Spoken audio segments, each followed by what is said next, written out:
আমেরিকার রাজনীতিতে Donald Trump মানেই এক বিস্ফোরক অধ্যায়, আর বিশ্ব রাজনীতিতে কিম জং উন মানেই রহস্য আর শক্তির এক ভয়ের নাম।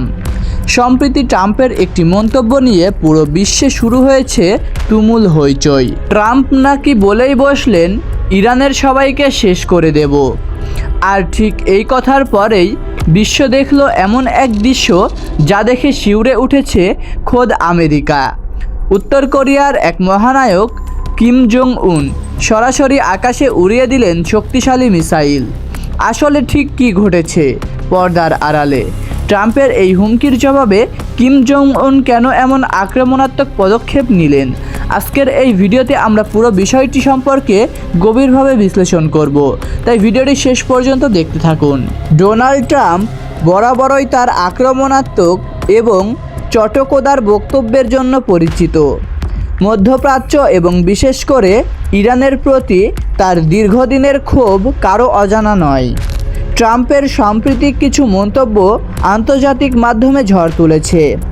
সমালোচকরা বলছেন, ট্রাম্পের এ ধরনের বক্তব্য মধ্যপ্রাচ্যের আগুন কেবল ঘি ঢালার জন্যই কাজ করছে।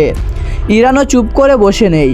তেহরান স্পষ্ট জানিয়ে দিয়েছে, আমেরিকা বা তাদের মিত্ররা যদি কোনো ধরনের সহিংসতা দেখায় তবে তার জবাব হবে ধ্বংসাত্মক।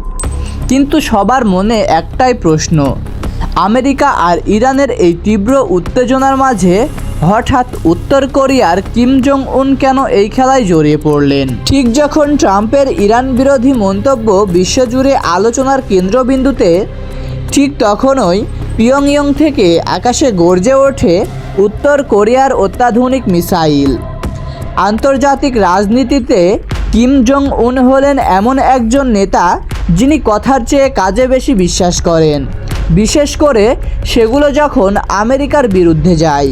বিশ্লেষকরা বলছেন, ট্রাম্পের ওই বিতর্কিত মন্তব্যের পর কিম জং উন যেন বিশ্বকে আবারও মনে করিয়ে দিলেন যে তিনি আমেরিকার যে কোনো হুমকির বিপরীতে চুপ বসে থাকবেন না। উত্তর কোরিয়ার এই মিসাইল টেস্ট কেবল একটি সাধারণ মহড়া ছিল না, এটি ছিল আমেরিকার প্রতি একটি পরিষ্কার এবং জোরালো বার্তা।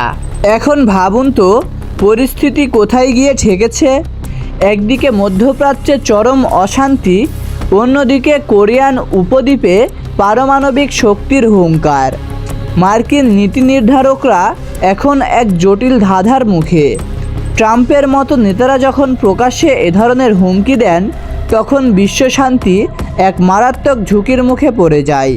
আর কিম জং উন হলেন এমনই একজন নেতা, সেই সুযোগেই নিজেদের সামরিক শক্তি প্রদর্শন করে বিশ্বকে নিজেদের উপস্থিতির জানান দেন। এই পুরো পরিস্থিতি কি তৃতীয় বিশ্বযুদ্ধের দিকে এগোচ্ছে, নাকি এটি কেবল সুপার পাওয়ারগুলোর এক ধরনের মনস্তাত্ত্বিক লড়াই? আপনাদের কি মনে হয়? কমেন্ট বক্সে আপনাদের মূল্যবান মতামত জানিয়ে যান। রাজনীতির এই জটিল সমীকরণ ও কূটনৈতিক কৌশল নিয়ে আপনাদের ভাবনা চিন্তা কী, তা কমেন্ট বক্সে কমেন্ট করে জানিয়ে যাবেন। এবং ভিডিওটি ভালো লাগলে অবশ্যই লাইক করুন এবং বন্ধুদের সঙ্গে শেয়ার করুন।